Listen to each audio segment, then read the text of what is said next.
El testigo en el nuevo Código Procesal Penal peruano. Derechos, deberes y protección. En muchos procesos penales existe una figura que puede cambiar completamente el destino de una investigación.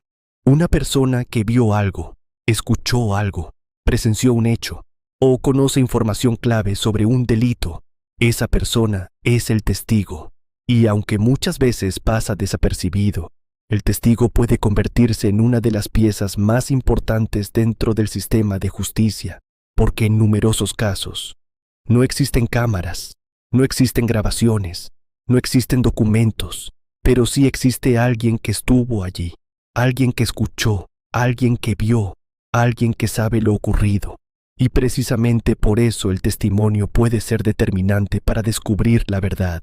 Sin embargo, ser testigo también puede generar miedo. Miedo a represalias, miedo a amenazas, miedo a declarar, miedo a enfrentar a personas peligrosas, especialmente en delitos graves, crimen organizado, violencia familiar, homicidios, violencia sexual, corrupción y trata de personas. Por eso el nuevo Código Procesal Penal peruano reconoce que el testigo no solo tiene deberes, también tiene derechos y mecanismos de protección.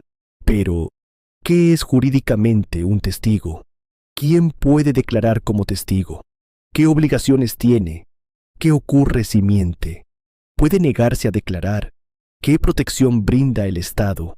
¿Y cómo interviene la UDAVIT cuando existen amenazas o riesgo? Hoy analizaremos profundamente el papel del testigo dentro del proceso penal peruano. Importancia del testigo en el proceso penal. La justicia penal busca reconstruir hechos. Intenta responder preguntas fundamentales. ¿Qué ocurrió? ¿Quién participó? ¿Cómo sucedieron los hechos? ¿Y quién es responsable? Pero muchas veces los delitos ocurren lejos de las cámaras, en espacios privados, en lugares aislados o sin evidencia material suficiente. Y precisamente ahí aparece el valor del testimonio, porque el testigo puede aportar información que ninguna otra prueba puede ofrecer. La verdad como objetivo del proceso penal.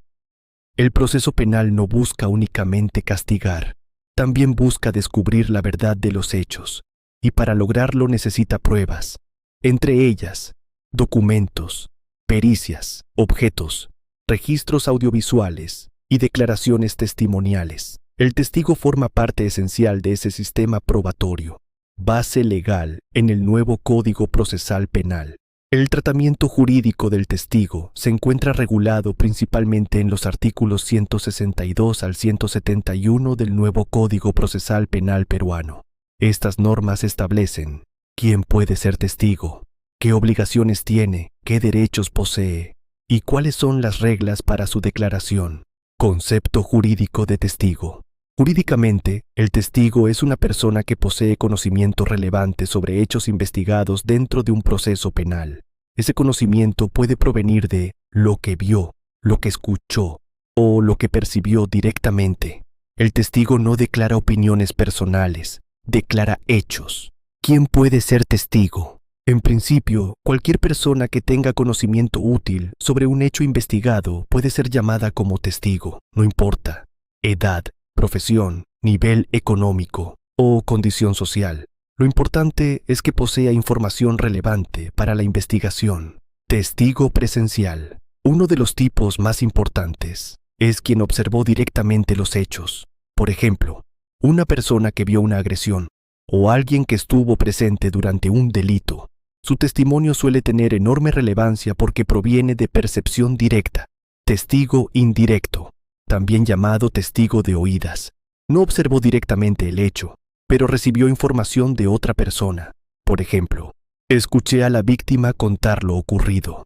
Aunque posee menor fuerza probatoria que el testigo presencial, igualmente puede resultar importante. Testigo técnico. Es quien declara sobre aspectos especializados debido a sus conocimientos profesionales o técnicos. Por ejemplo, médicos, psicólogos, peritos, especialistas. Su intervención ayuda a comprender aspectos técnicos dentro del proceso penal. Testigo de referencia. Es quien aporta información relacionada con circunstancias relevantes del caso. Por ejemplo, conductas previas, amenazas anteriores, relaciones entre víctima y agresor, diferencia entre testigo y agraviado. Muchas personas confunden ambos conceptos.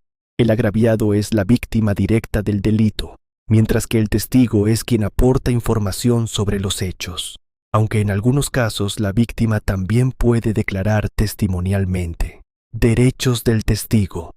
El sistema reconoce que declarar puede implicar riesgos y afectaciones. Por eso el testigo posee derechos fundamentales, derecho al respeto y dignidad. Toda declaración debe realizarse respetando la dignidad humana. El testigo no puede ser humillado, intimidado ni maltratado. Las autoridades deben actuar profesionalmente. Derecho a la seguridad, uno de los derechos más importantes, especialmente cuando existen amenazas o peligro. El Estado tiene obligación de proteger a testigos en situación de riesgo. Derecho a la protección. En determinados casos, el sistema puede adoptar medidas especiales de protección, especialmente frente a crimen organizado, violencia grave, corrupción y delitos complejos. Derecho a la reserva. En situaciones excepcionales puede protegerse la identidad del testigo, especialmente cuando revelar sus datos podría poner en peligro su vida o integridad.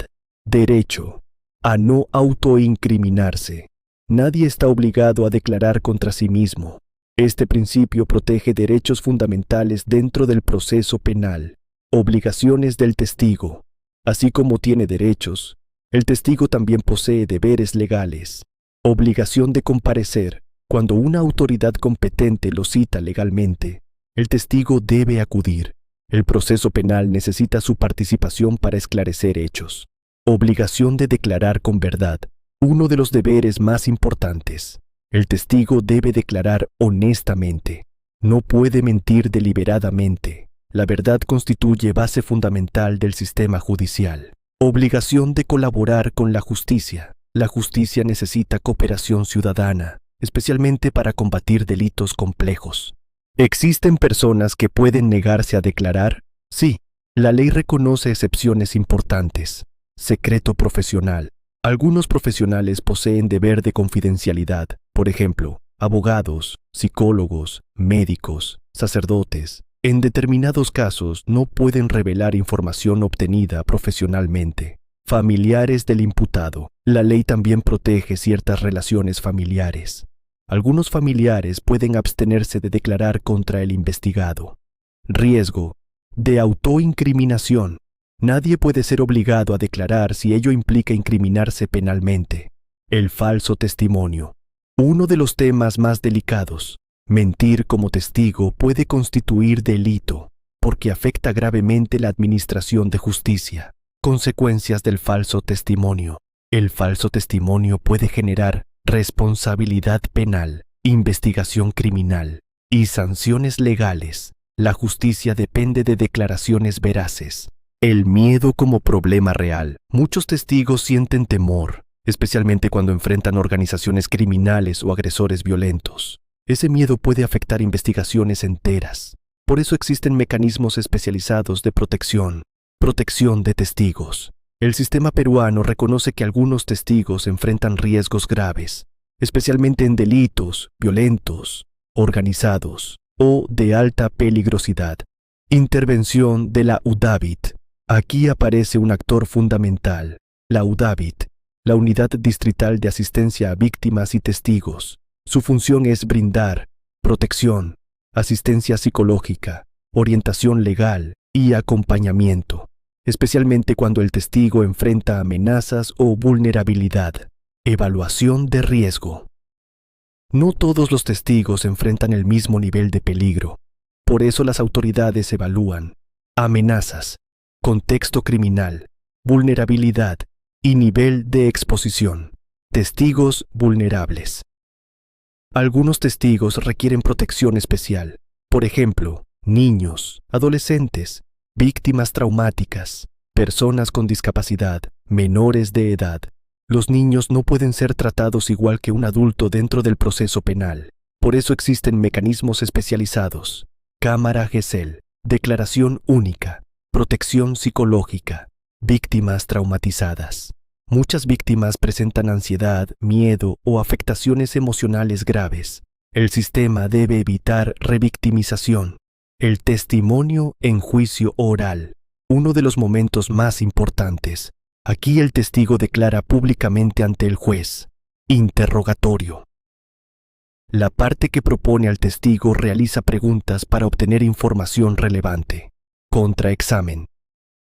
La contraparte puede formular preguntas para cuestionar o verificar el testimonio. Esto forma parte del principio de contradicción. Importancia de la credibilidad. El juez evalúa coherencia, precisión, naturalidad y consistencia del relato. No todo testimonio tiene automáticamente el mismo valor probatorio del testimonio. El testimonio puede resultar decisivo, especialmente cuando coincide con otras pruebas, pero nunca debe analizarse aisladamente. El juez evalúa todo el conjunto probatorio. Ejemplo, imaginemos un caso de extorsión. Una persona observa reuniones sospechosas y escucha amenazas contra la víctima. Tiene miedo de declarar, porque sabe que los investigados pertenecen a una organización peligrosa. Fiscalía recibe información y la UDAVIT interviene brindando protección, acompañamiento psicológico y medidas de seguridad. El testigo finalmente declara y su información permite esclarecer los hechos. Ese es precisamente el valor del testimonio dentro del proceso penal. Importancia social del testigo. Muchas investigaciones dependen de personas dispuestas a colaborar con la verdad. Sin testigos, numerosos delitos quedarían impunes. La justicia necesita pruebas, pero también necesita personas capaces de hablar. Y hablar muchas veces implica enfrentar miedo. Por eso el Estado no solo debe exigir colaboración, también debe proteger a quienes tienen el valor de declarar. El testigo representa una pieza esencial dentro del nuevo Código Procesal Penal peruano. Su declaración puede cambiar el rumbo de una investigación, pero para que exista verdadera justicia, también debe existir protección, respeto y garantías para quienes colaboran con la verdad. En el siguiente episodio analizaremos la prueba anticipada en el Perú. Explicaremos qué es, cuándo se aplica, cómo funciona en cámara quiescel, qué requisitos legales existen y cómo puede convertirse en una de las pruebas más importantes dentro de un proceso penal peruano.